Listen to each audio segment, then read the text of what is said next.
And indeed, day one set the stage for a rich discussion on the foundations of RegTech and its transformative role in governance. Today, we build on those insights as we explore data-driven decision-making, case studies, and pathways to scaling RegTech adoption across APO member countries. And to officially open our second day, we begin with a timely and forward-looking discussion. RegTech is not just about automation, it is also a gateway to smarter governance. Our first session today will explore how RegTech enables data collection, integration, and real-time analytics to support evidence-based policymaking. We'll also learn how artificial intelligence and predictive analytics can be applied to regulatory processes to make government decisions more timely, adaptive, and citizen-centered. It is my honor to introduce our distinguished speaker, Mr. Gilbert T. Trinchera, partner at KPMG Technology Consulting. Ladies and gentlemen, please welcome back Mr. Gilbert T. Trinchera. All right, good morning. Thank you so much, Edmund, for that introduction and for summarizing the things that we have learned yesterday. I know it's been a very packed and overwhelming first day, and having that summarization helps us synthesize and somehow reflect on why we are here and what we need to bring back to our respective countries or agencies, of course, because this is also an investment for you. But we're not yet done because we still have day two, and of course, more networking opportunities for you later. And I hope that would still, steer more conversations on certain aspects, and of course, the upcoming topics which we can definitely, take on and ponder on why are we in our current situation, or what are the things that we actually need to do to cross the chasm or to jump towards our target vision, because that's very important for everyone as a takeaway here. But of course, I have the task to open this morning's session. It's a continuation of all the presentations that we've had. So this is the sixth presentation already. And for this one, we will be in this exciting topic on open data and digital public infrastructure. All right? So let's begin. Okay, so just to give you an idea of the topics that we are going to discuss for the next 45 minutes, we will be setting first the context on open data and digital infrastructure so that we will have an idea of a recap of why we're having that, right? And then we'll proceed to open data and expound there also certain case studies on why is it now becoming a public asset. And section 3 will be about digital public infrastructure.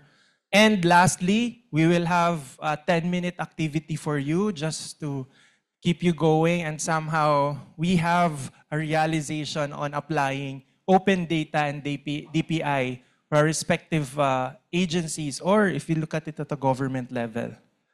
Okay, so with that, proceed with also understanding why we are here in this specific technical session or presentation, because we wanted to look at why open data is becoming now an important aspect of digital transformation in public sector, and also, of course, even in those in the governments in different parts of Asia.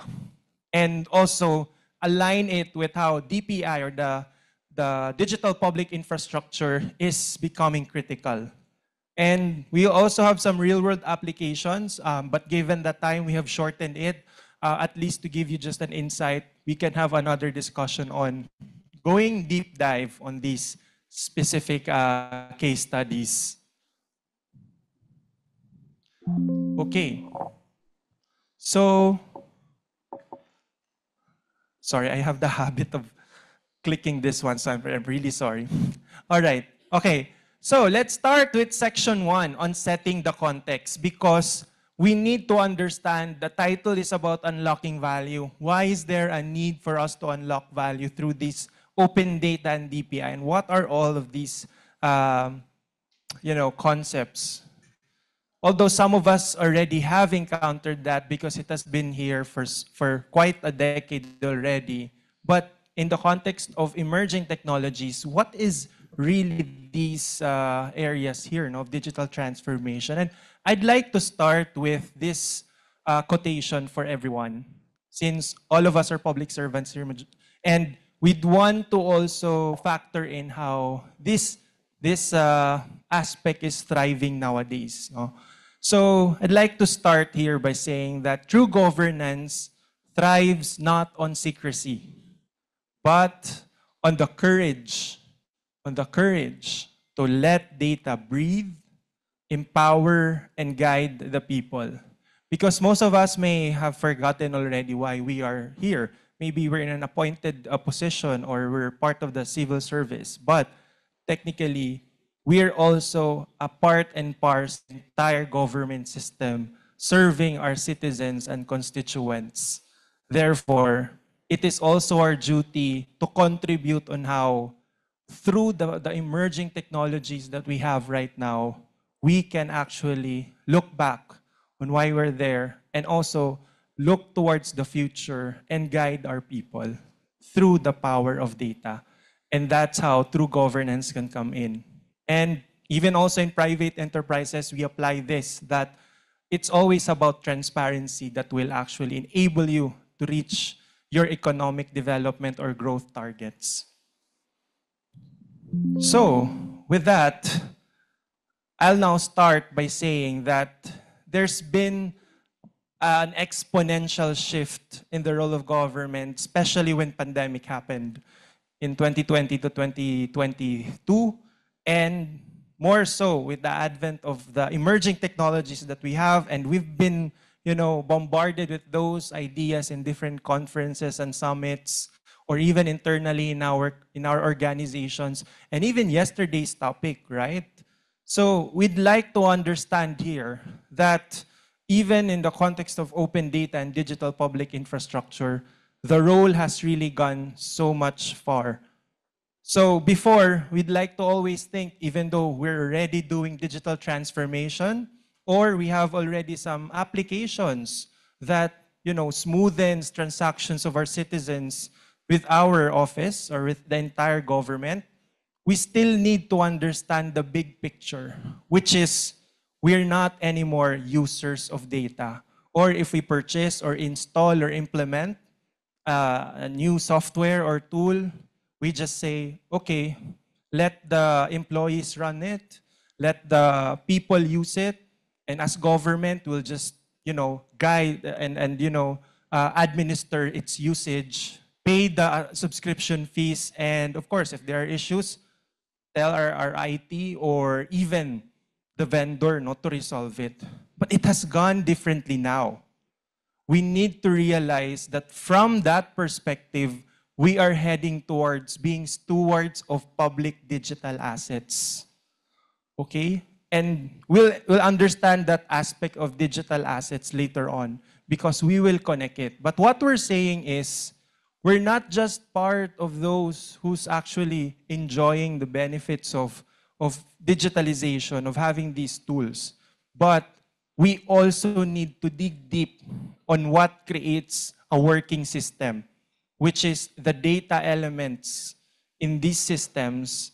And you as government officials here, or maybe part of a project or part of a specific department, has the power now to transform the use of data through these public digital asset abilities in open data. And with that, we need to also look at open data in the context of what is it really here for? And this one is summarized by European Union, and it has, over the past 15 years, since they started this as early as 2010 or late 2010, they have already, compiled all the benefits that they have seen for those member countries that are in the open data platform already. So later we'll understand that concept, right? But I'll just wanted to provide you a glimpse of the benefits that we are seeing from this open data. Of course, there's always better decisions because you can enrich the data to different sources, and the better decisions will also lead you to better policies or tracking of your issues and those who are accountable for their actions. 7,000 lives saved due to quicker response because it can also be used in healthcare, disaster response, mitigation, and all other important aspects of protecting human lives. 2,549 hours of wasted finding parking, because if you also include the private sector who's managing parking, vehicle, and all, it can also lead to connected analysis and, of course, the time we spent on traffic or finding a spot on parking. 5.5% less road fatalities. Because if we integrate it also to traffic monitoring system and all government monitoring for a specific city, then it can also alert those in the traffic management enforcement to respond immediately and also connect with the healthcare system. And 629 million hours saved, equivalent to 27.9 billion euros of time for productivity. And congestion costs are 1% of GDP, and 16% less energy is used because the time that you have been doing is actually much lesser because of the productivity. And of course, this organization is all about productivity, right? So open data has these, benefits in general that we can enjoy. So in the aspect of going for open data and also aligning it with digital transformation, the challenge there is getting it right. And of course, being in the forefront of telling your constituents and the public that you can enjoy it and you do have the power now over your data. But we also need to understand that based on these statistics gathered, there are quite a challenge, and we need to also look at the future of where we're actually heading. So an average of 26%, if you see it there, according to a study by Massachusetts Institute of Technology, or MIT, last 2023, provides us with this average that the companies that are in the space of doing digital transformations, this is a combination of public and private companies in the world, where they're now into digital transformation. So that's 2 years ago. The numbers might increase this 2025 to roughly around 30%. But it's just one of three, right? One of three companies or government institutions doing the digital transformation stand. And with those that are in this space, around 70% of the value that they're going to produce over the next 10 years will actually come from the digital economy. So that's a massive number that's piling up, because I believe right now we're at around 40%, and it might go higher, and this will be revised in the coming years. So what we're saying is more and more economic value are being driven by digital, and this is according to the World Economic Forum, released actually this February 2025. And towards the last part, we will realize here that still, even though there's the intention to do digital transformation, and they see that the world is heading towards more digital transactions and digital economy, a lot of organizations still fail. A lot of organizations still experience setbacks. They still have not seen material improvement. According to Forbes, it also published this March 2025. And that's a huge number. Because if you did decide to go and do digital transformation, you have the budget, you have the will, what's still missing, right? So maybe it's something we will realize later as we discuss the other aspects of this material. Okay, so that's the context of the discussion for this session. And now we'll proceed to looking at the open data aspect of the unlocking value, right? So we wanted to understand now the fuels or the different aspects that actually make open data a viable case for putting this as a public asset. So we have to realize that open data is not just information. It is a public asset. So by the word itself, open data, this is actually now more and more easily comprehensible in a sense that it's really standing by its word, especially this 2025, where we have seen governments really opened up their first open data portal, which I will show some of the governments later on. And with the openness and transparency that's coming from these portals and platforms, it is now becoming a responsibility of governments and the public to share the accountability on those that are placed and stored in the open data platform. No? That's why this is now becoming more of a trend for public asset. So since it is a public asset, and different stakeholders, different actors are in that interest to run, use, maintain, or archive some of the data, I illustrated this connections between these different stakeholders and users. And the center of it, of course, is the platform. Okay? It can be one consolidated platform or group of APIs running the open data. And we've learned like from 15 years ago, right? When cloud was introduced and cloud was changing the way we use systems and we access some of our files. Now, from software as a service, it is now getting into the space of open data as a service, or even we've been hearing about AI as a service.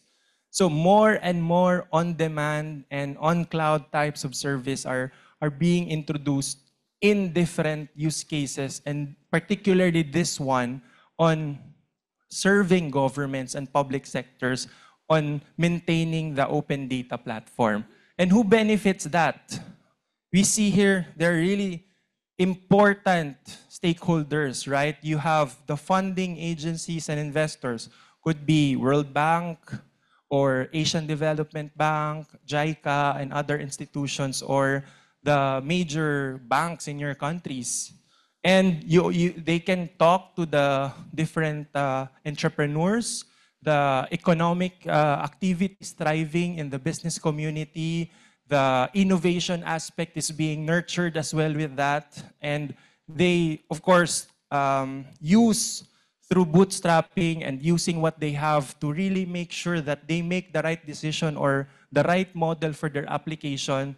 And they work with civil societies and even universities. They exchange idea, they enrich the platform, and sort and cleanse the data as much as possible. And of course, if you're here, your role is also important because at some point, all of these will flow to the government as you maintain and improve or enhance the open data platform.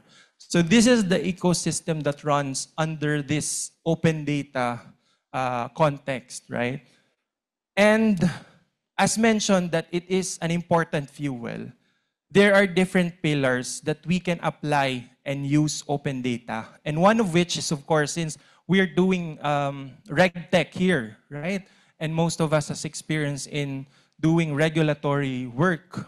And we understand the importance of compliance. And now compliance being transformed into digital space, open data can actually improve and even fuel the trust that we need to get from our citizenry. So how do we do that? Of course, the benefit and also the lots of use cases that can be made here would be about providing visibility for the government, for its employees, and for the public, and even the journalists and all the people behind to look after what's happening in the government, no? And by doing so, no, it builds the trusts needed in institutions that form your government. And of course, it reduces opportunities for corruption because of the aspect of transparency and the perception and even the different aspects of running the business are all there, no? And it's documented through its trails and different ledgers. So for example, in the aspect of applying it in a blockchain, which we have as an example later. But what I'm saying is, it's one of the important pillars in open data. Another is citizen participation. So we know that, for example, you want to do your regulation, compliance, and check. That's the aspect of trust. But we can also use open data to encourage our citizens to be proactive and to spot on certain suspicious activities and be the voice that we need on the ground, up to the grassroots. And when you allow open data for citizens to, with of course the proper handling and guidelines, you make open data accessible for everyday decisions. And later I'll provide an example on how this can be applied later. And of course, if we are to create laws and policies that will, for example, understand a specific segment of the population or even the minority, with the right size and the right quality of data, we can improve our policy creation and even the debates that we need to argue on why we need those kinds of guidelines or policies, and even to track and monitor its progress as well later on, whether the implementation has been strong or weak. And another is, it's a fuel for innovation, because open data opens doors for economic activity by the word itself. So we have seen industries are there, the different entrepreneurs, startups, professional organizations like APO, for example, of course, with the ability of its members or companies to collaborate together, you can actually empower the members and other institutions to make sure that open data continues to meet its innovation targets. And what can do is even scale it up into other areas. Like, for example, transport. We cannot just use it for one specific platform, but it can actually create an input to the other. The output will also be used for another company, and it creates an ecosystem where more and more think tanks or startups can actually build on those ideas from the data that are available for them to mine and to create a solution for. So, like for example, in countries like in Southeast Asia and India, where we have seen a lot of need on addressing traffics throughout, the past 8 or 5 years, we have seen the rise of logistics companies and even ride-hailing up in motorcycles, right? To even augment a specific population and also to address the need for traffic, right? So the power of open data and governments to allow the healthy exchange of these companies to thrive is actually an example of how it fuels entrepreneurs and startup companies to build on that with, of course, a healthy guideline of competition in your specific country. And of course, weather. We have seen how the government weather bureau, the disaster response team, and local governments and educations, institutions, and also the private companies will have to rely on a unified and an updated weather system that could help them spot on latest exposure to disasters and others. And we also have here health data to create new services and industries. So that's the different areas, and there's actually a lot of long list here on other aspects of how it creates and fuels for innovation. The last pillar is about smarter governance. If we allow open data to run specific activities within the government, we as part of our institution, including our counterparts in the legislation or policy-making body, and those in the regulation as well, will actually have an insight on exchanging how to actually run things in terms of like using those data to analyze, say, open data sets, and later on, of course, to design better laws and policies that I've also shared earlier. So, to summarize, all of those that I've introduced earlier is best illustrated in this pillars. So, open data as an important enabler of the innovation and the digital transformation climate in our respective countries and jurisdiction will be better served if we look at it in applying in the 4 pillars.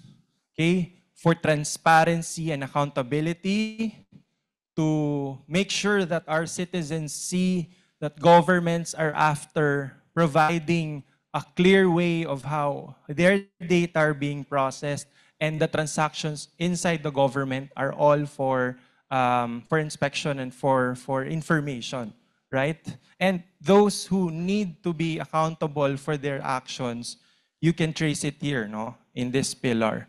And of course, the second is the active participation will come if we have also platforms and activities for our citizens to get onboarded and be empowered on how they can enrich and contribute to the platform.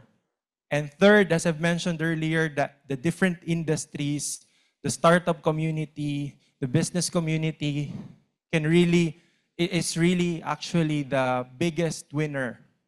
And the healthy competition later that will come for investments and all will actually be anchored here in the third pillar on using open data to trigger more activities for business innovation. And lastly, of course, is the evidence-based policy making, since you can simply gather it, visualize it, summarize in a dashboard, and from the open data, as it dynamically updates time on time or every hour, you will have the visibility on a specific aspect of it, whether it's healthcare, transport system, public infrastructure, education, etc., to name a few. So we have also seen that and heard that yesterday in the session of our guest from Bangko Sentral in the Central Bank of the Philippines, right? On how open data, on open finance is one of the enablers for more and more financial institutions, even the countryside lending companies and other institutions take advantage and expand their business through using the open finance framework that has been launched here in the Philippines as an example, right? So that's one way to connect the topic that you have learned yesterday on these different pillars and how it's applied. So we'd like to connect it into looking at open data as a public asset. So we are to connect it in a sense that open data, like natural resources, you have of course, our water, our land, and air. These are all there, right? But data is owned collectively by society and should be managed responsibly. So given that open data now becomes a public domain, there is now a need for us to ethically manage this data that's coming in and out of the platform.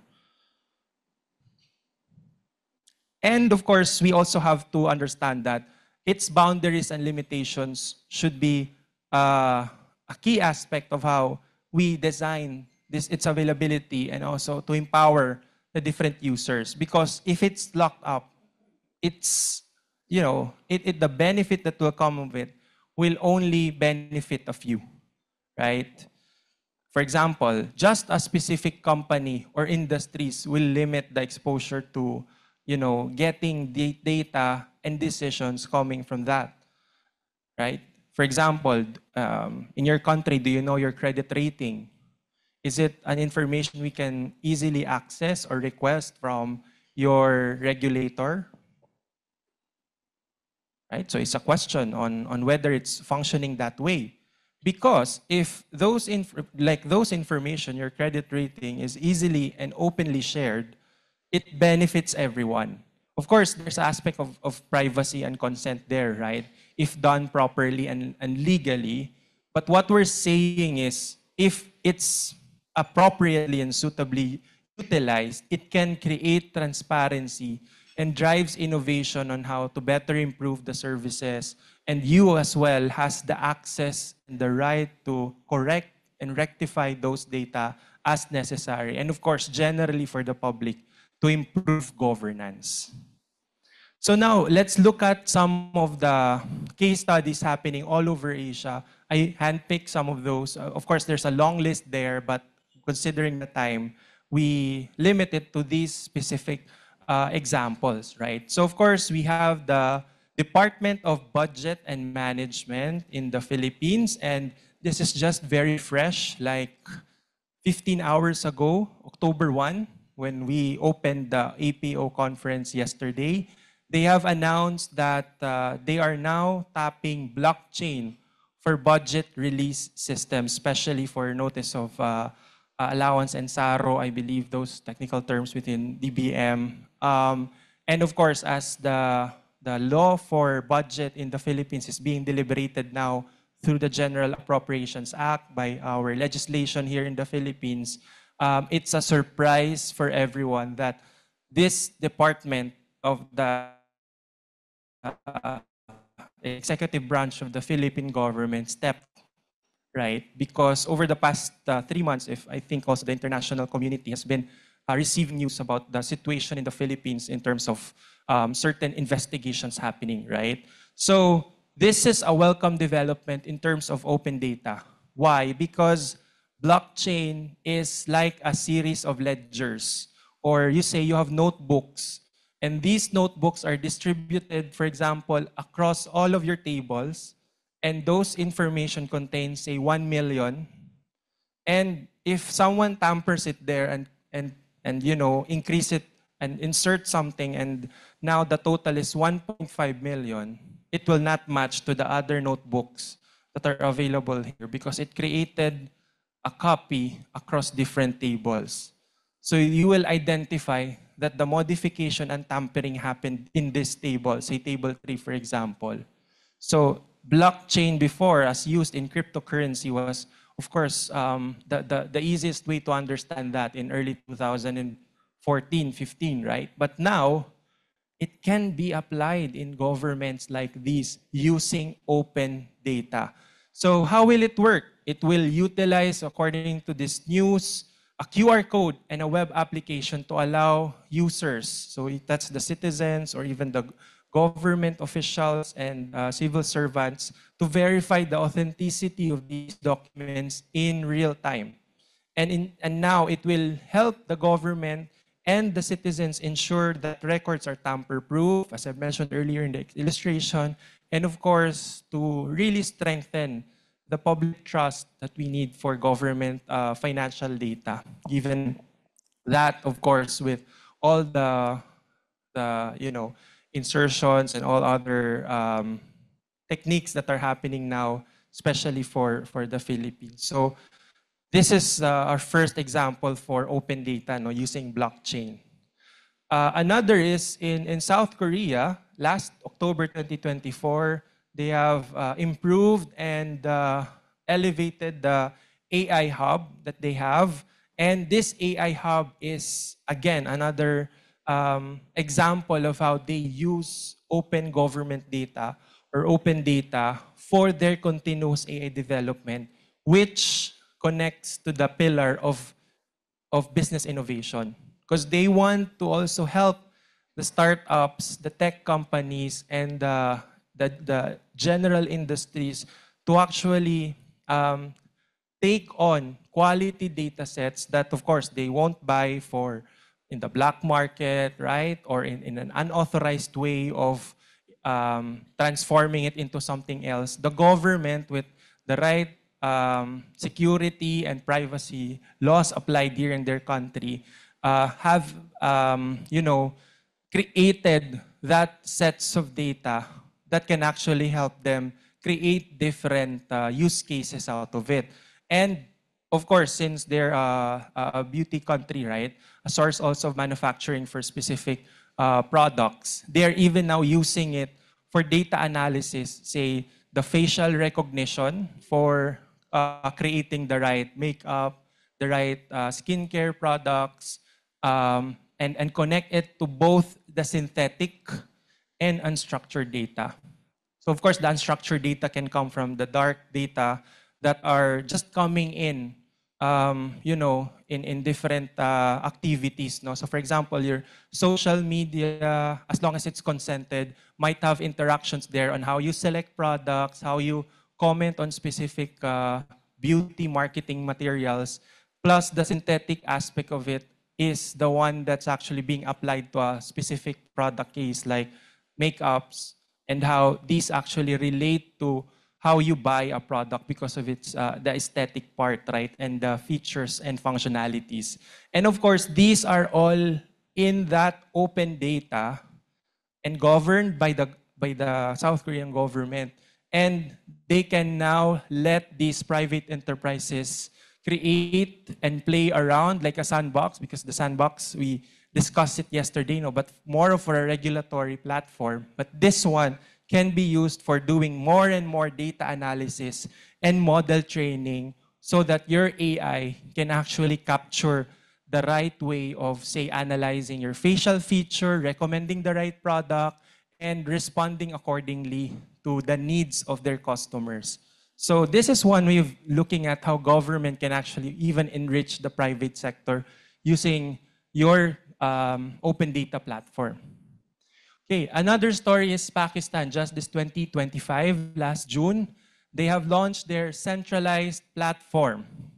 Okay, and this one is an initiative so that the government can heavily access on the different data sets that are previously siloed, and now it is connecting those key areas and domains into this one platform that will even handle the healthcare, the education, economy, environment, infrastructure, and the demographics. Of course, not to mention, they have implemented their national ID system. And then as it connects here, it can actually now allow them to be more citizen-centric and data-driven in most of the decisions, as they also wanted to encourage public transparency. Okay? And then we have the case of Mongolia, the Unified Open Data Platform. It started during the pandemic, and now it has leveled up to even handle and also be in a unified platform. No? So this is actually also helping the different ministries and agencies across the country to just look at these data sets and also to open it to the public for scrutiny and create that central repository for information as a way of providing the freedom to access some of the critical government transactions and assets, no? And also to encourage multiple sectors to contribute there, including nonprofit organizations, civil societies, universities, and the academe. Okay, so those are our sample case studies on open data, and definitely other countries that I have also seen and in our consulting experience have been also in this development phase of the national data platform. And of course, the advanced economies that I have not mentioned here, like Singapore, China, Japan, and Thailand, they're already there in the open data platform. No? But I just handpicked these examples because these are creating news over the past years, right? Or even in the recent year in 2025. So with that, we now cross to the next topic on the DPI space, because we touch on the open data and we cannot unlock the value if we're just providing the platform, right? We need to also make sure that the DPI is working because this is the backbone of governance and how you run the digital economy. So just a recap, maybe we know already DPI, but we can also relearn again, right? So I summarized it in this key bullet points for us to understand it deeply or at least at a high level for our appreciation. DPIs are simply about, looking at how the digital infrastructure is set up. Okay, so that's why it's a set of foundational digital systems, which later you will know some of its examples. And once it's set up, it can be the backbone of your modern societies. So this too actually just simplifies the long definition of a DPI. So it's like your body. The foundational digital systems are your circulatory system, your nervous system, your excretory system, right? So we have those in our bodies, and those are foundational and can work in itself so that you live healthily, right? And do what you need to do. But at the same time, this DPI has to have its form. And so that's why we have our skeletal system and your spine for you to stand and continue to reach and do more activities. And that's why it becomes the backbone aspect of this example, no? So this DPI also has to have those set up physical infrastructure for it to run and for that to elevate the modern society experience. So it is also a cornerstone because, as I've mentioned, collaboration, cooperation is running how economic development is achieved or even elevated for growth. So the need for public and private sector collaboration is being amplified by digital public infrastructure. Of course, not to mention the open data platforms earlier, right? And of course, without it, digital transformation will always be an exercise or a siloed approach on implementing something. Okay? And of course, even here in the Philippines, we have observed that in specific local government unit, they have this, and in the national government agency, they have this. And in the plan, sometimes it's redundant, right?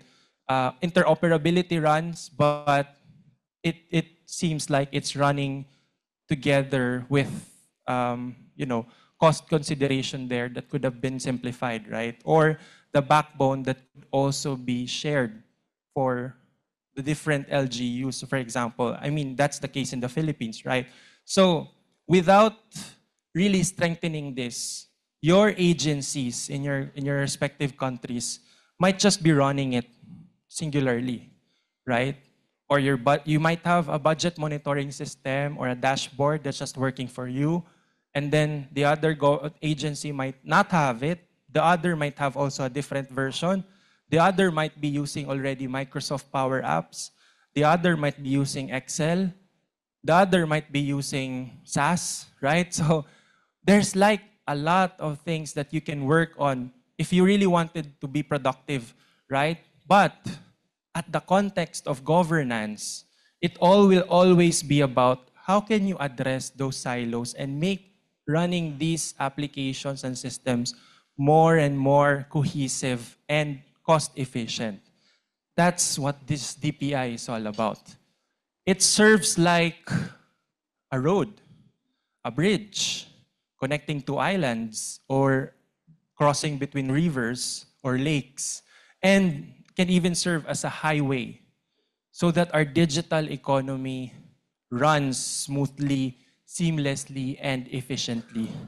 And so we need to think of it like that because in order for us to reach and get connected between different agencies, DPI has to be the core and should have a strong backbone there. And to understand it better and to zoom in to that, what are the layers that actually runs DPI? So that could be our next question. And so I simplified it in this illustration for us to have a better grasp of it. So we always would see the UI level, the user interface, right? That's where we interact. So it's the application layer here, right? So if we are in the education sector, we might have an enrollment system or a teacher grade management system or a learning management platform. Or if we're in the agriculture, farmer information and healthcare, billing and patient management system, etc. Those are the layers where we see it. And the DPI allows this layer for the applications to run and interact in touch with the users. But that's not enough. We have to also make sure that the different layers, the sectors that actually rests on, probably this is where you create the sorting and the stratification of the data depending on this. And this is where actually open data can get connected to the DPI, right? And towards here, this is where the biggest investment happens in DPI, because this is where you need to work with the biggest tech companies and suppliers and system integrators to make sure you have the right towers, or if you would like to connect to the satellites, the cables, the undersea cables to get connected, the towers, the control systems, etc. The power system could be renewable type or coal power depending on the availability in your country and the capacity to actually run it. And the data centers where you need to host it. Because at the end of it, even if it's cloud, you can't say that it's entirely invisible. It needs really the infrastructure. So these are the layers of it, right? Okay, and so we'll run on, considering and cognizant of the time, right? We'll run on some of the highlights of case studies on how we apply DPI. First application is on digital identity, because DPIs can be your highway in creating the trust that we need, right? For regulation and for better economy and monitoring, right? To secure the access to public and private services without the need to go black market, right? Or trade with other illegal ways. So these are the countries that have pioneered. Of course, there are other countries that have their own digital identity and ID system, right? But to just give you one of the key examples here, we have the India's Aadhaar, right? 1.3 billion as of 2024 IDs issued. That's already like 95% coverage of the largest country in terms of population in the world. And they're now using it as a basis for subsidies, for social services, eKYC for opening bank accounts and fintech accounts, and even mobile connections for their telco. SingPass, you already know it when you go to Singapore, right? It's a single login for over 400 government agencies and their private enterprises that connects and uses for economic transactions. And here in the Philippines, we have PhilSys, run by our Philippine Statistics Authority, or PSA, which is initially now in the stage of using the data that's being collected to provide inclusive delivery of social protection program and the maintenance of our national ID system.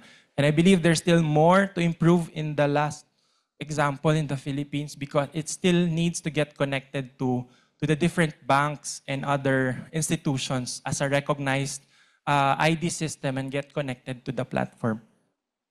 Another is using DPI as a payment system. So these are some of the economies and countries that already elevated the use of DPI in making financial transactions cost efficient because of the very low transfer fee or even zero transfer fee, no? And of course, with the digital inclusivity that we need for people to get into the platform. And we see here, Thailand has prompt pay. So for sure, some of our attendees here from Thailand can attest to this and your experience. You might share it later. And of course, you have the QRIS from Indonesia. And it's been there since 2021, if I'm not mistaken. And now has really taken a really successful case study in the world on how QR payments are unified and supported by the government. And last, you have India with UPI, right? And as already different fintech companies, payment platforms, even foreign payment platforms like MasterCard, Visa, and PayPal are already connected to UPI. And now is the biggest a case of a payment system that's handling the largest transactions in the world with over 186 billion transactions just in 2024. And now has really served and empowered more and more small merchants because of the cashless benefit that we can see from this. Another is, the last case is used as a data exchange platform, regardless of jurisdictions and honoring different countries' truths and diplomacy, right? Because we also want to connect the interoperability beyond our country and even in the private-public partnerships and even across agencies. So first example is Malaysia and Singapore with the cross-border trade data exchange between SG TradeX and MYEG from Malaysia, right? On the different, because of the, crossing of Malaysians and Singapore, right? The bridge that connects them and the need to actually check on their passports and all the other trade data, all the goods that are passing there. So they created this for a seamless experience in the trading transactions, no? And the exchange already is digitally driven. Another is the Uranus ecosystem of Japan, where it builds the interoperable infrastructure that actually allows even the academe and also the community to contribute to how it can actually build their entire data sharing platform. And the last one is in Vietnam, the Shift, right? NDA.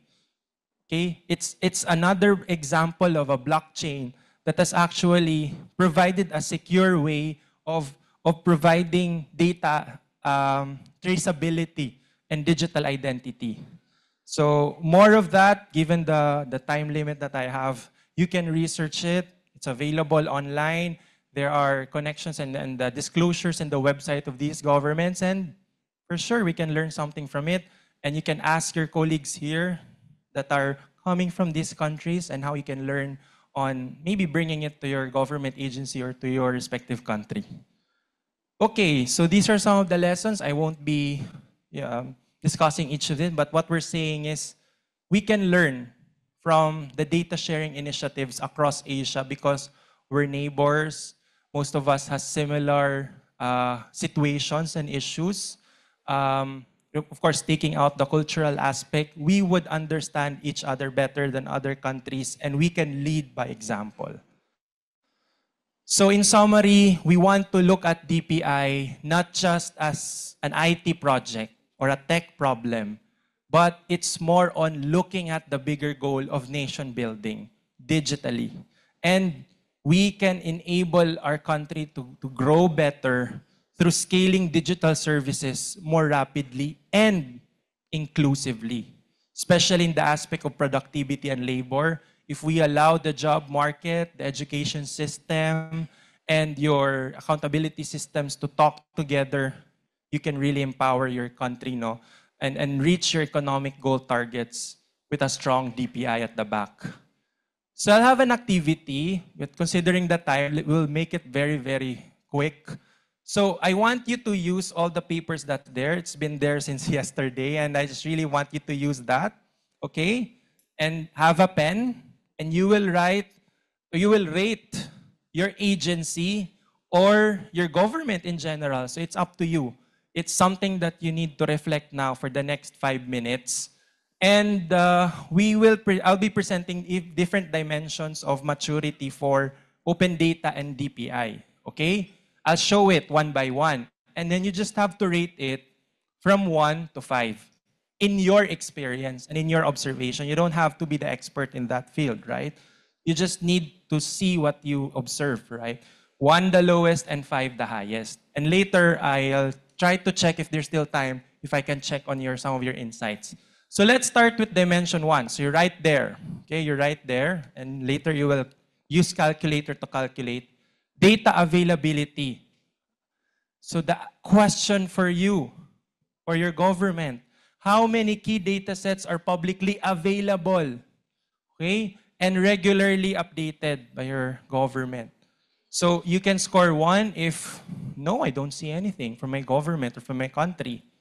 Or 5, it's very comprehensive and timely. I can see that, say, our traffic system or our public bus moves real time when I see it in the Google Maps or any application that's there.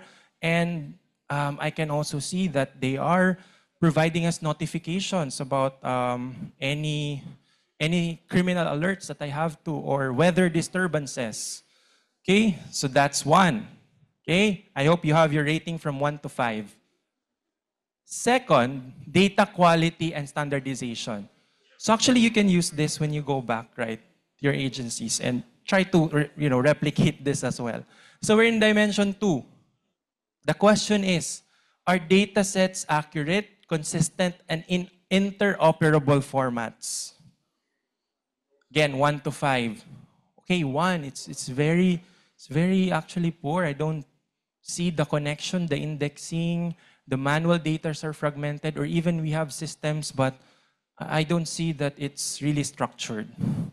Or in number 5, I can see that, in just click of few transactions, I can really see it's structured and the flow is good. Okay? Number 3, accessibility and usability. Can your citizens easily access, search, and use the data? Or even yourself, when you just really want to see your police clearance, or you want to see if your record in the national ID about your address is still updated. Is it easily available or accessible and can search it or use it for employment or for legitimate purpose? 1, very difficult. Might have, you have to go to the office, request it. Or easy. Digitally, I can request it, and in like 12 hours, I get to receive the data that I need, like my birth record. So 1 to 5. 4, so we're now in the middle. Governance and policy, which some of you might be part of this. Are there clear policies, regulations, and responsibilities for open data? Okay, specifically for open data, did your government launch, or you see these platforms really, taking forms and taking its benefit for you? So 1, no policy, I don't know. Or 5, yes, I can see it. Okay? Third to the last, number 5, citizen engagement and impact. Is open data actively used by citizens, businesses, and civil societies to interact and exchange ideas or exchange platforms, etc.? 1 is minimal usage. I don't see it. Or 5, yeah, it's widespread. Even our tech startups can build on apps from the available information and the engagement that's available from your government. Okay, that's 5. Second to the last, innovation and value creation. Are open data initiatives being leveraged for apps, research, or economic growth? Do I feel it? And even as part of the government, I see that it's really there, or even at the inception, it's now being started. But if it's none, then it's a 1. Or if it's a widespread use and impact, most of the agencies are there, even our local governments are empowered to do value creation, then it's a 5.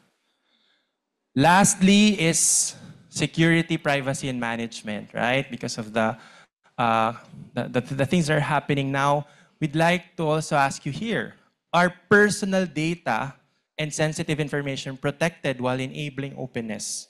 Because again, as RegTech comes in and data flows, are you doing it the right way? So 1 is weak or no safeguards. We don't even have a policy, or at least if we don't have a law, we don't even know what standards the government is using to protect our personal information. And 5, if you can see there's legislation, there's law, companies are really mandated to comply, and there's accountability for security and data breaches. So, at this point, you need to use your calculator or do a mind math of that. From 1 to 5, you compute it on the 7 dimensions. Where are you? If all of your answers are 1, definitely the minimum score is 7. And if you scored 5, then it's 35. 7 times 5, 35. So you're in a perfect score. So if your range is 7 to 14, very low maturity. You need to do a lot of discussions, lobbying, and all these gaps should be clearly investigated further. 15 to 21, maybe you're already there. There are aspects that are good, aspects you need to really dig deep or maybe talk to your respective in charge. 22 to 28, okay, maybe you're in a current state, an ideal state for most economies now, right? And maybe there's a lot to improve, but you're comfortable. And of course, this is the perfect one. If you're leading and you're in a very high maturity, you have to maintain it, right? Okay, so as much as we want to continue, I actually want to interview one. Can I interview one table? Okay. So I just want to check 1 or 2 tables on their results. Is it okay? So maybe Bangladesh can share the results. And what have you so far realized from the different dimensions? So what's the score, if you can share? Okay, thank you. I'm from Bangladesh. The score is 21. Oh, 21. Yes. Okay, somewhere in the developing. Yeah. So what are your reflections while answering that? With all the practices that you're doing in your country on the different areas? In my realization, your questions, and I try to scoring up my up your- my opinion. Yes, yes.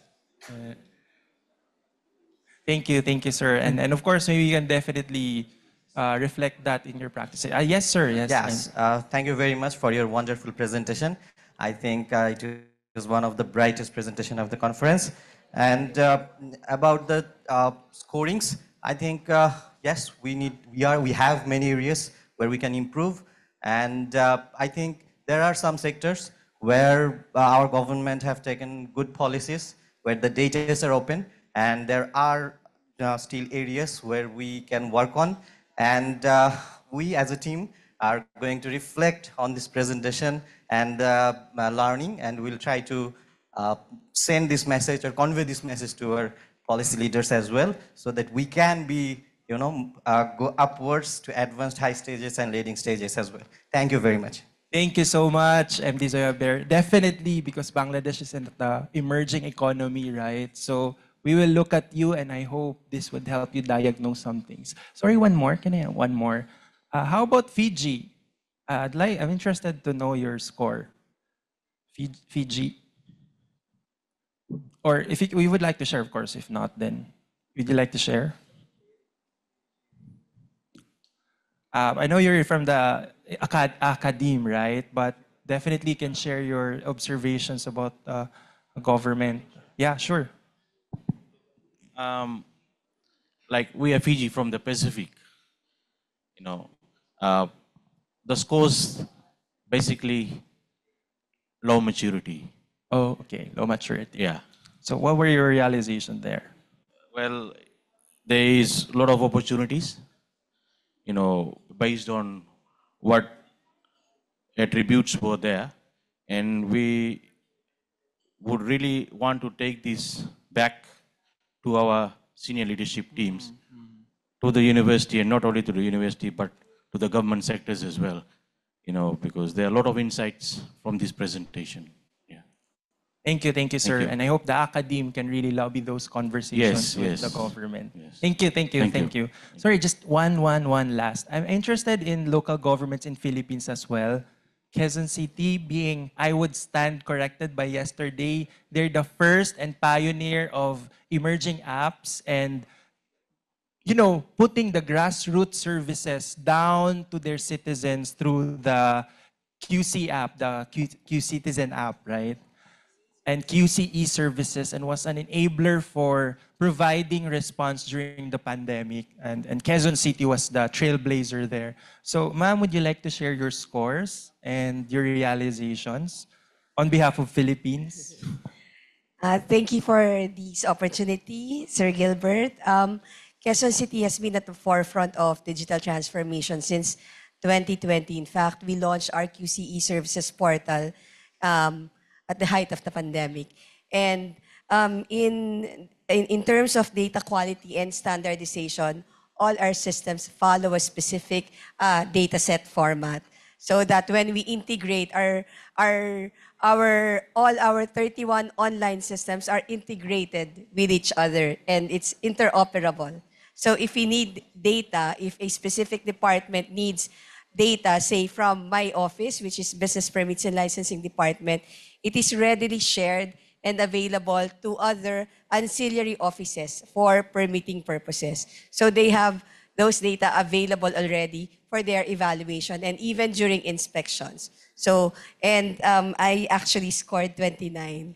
Oh, that's a nice. Yes, I actually scored 29. Congratulations. Because in most of the dimensions that you mentioned, we are doing it already in Quezon City. In fact, we're already developing our own public data portal. We've visualized, like, for example, the numbers of scholarships that we have given year on year.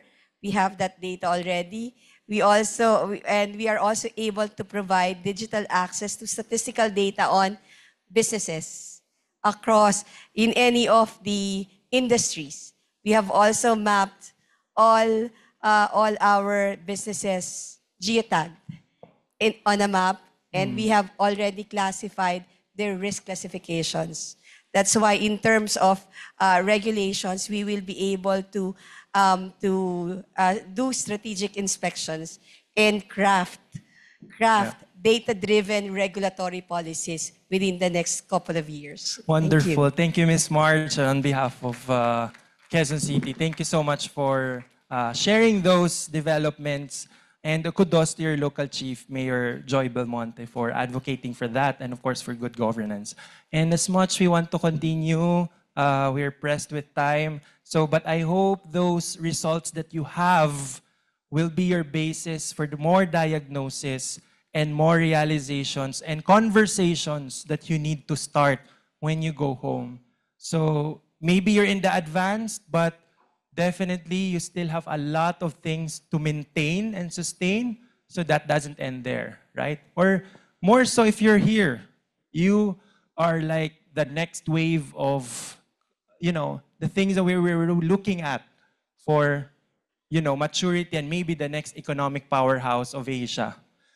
So with that, I'll give you my last takeaway for this session, and I hope it transcends to you as we unite with nature. So this is, if in case you have the time in the weekend, just to promote the Palawan underground river, one of the clearest and one of the cleanest in the entire world, I believe, and awarded multiple times. But, the thought is, in the flow of open data, transparency becomes a river, carrying trust and insight to every corner of society. And with that, I don't know if we still have time for questions, but I end my conversations from my country, the Philippines. Maraming salamat. And thank you so much for these opportunities. And have a wonderful experience for the rest of the last day that we have. Thank you once again. All right. Back Thank to you you. so much, Mr. Tranchero, for that very insightful, very engaging presentation to our participants.